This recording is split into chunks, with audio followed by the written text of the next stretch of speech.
Hey everyone, in this video, I'll show you how to move a file in SharePoint step by step. First, navigate to the document library that contains the file you want to move. Once you're in the library, you should see your files displayed in a list, or tiles view. Each file will have a circle or checkbox next to its name on the left side. Click the circle next to the file you want to move. When you do, the file row will highlight and the command bar at the top of the page will update to show your options. If you need to move multiple files at once, you can hold Shift and click another file to select everything in between, or hold Control to add individual files one by one. Now look at the command bar at the top of the page and click the Move To button. If you don't see Move To right away, it might be hidden. Look for the three dots icon on the command bar and click that, then select Move To from the dropdown.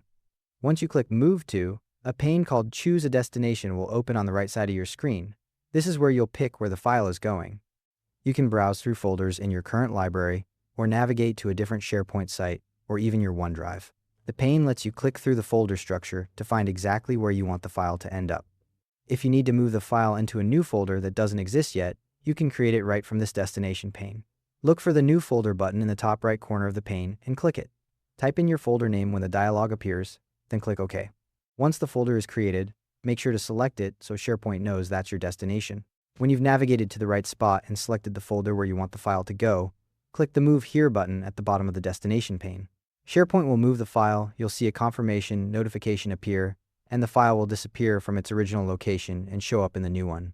When you use Move To, SharePoint preserves the full version history of the file, so you won't lose any previous versions.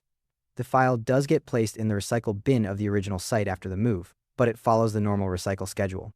Also, you'll need edit or contribute permissions on both the source and destination libraries for the Move To option to be available.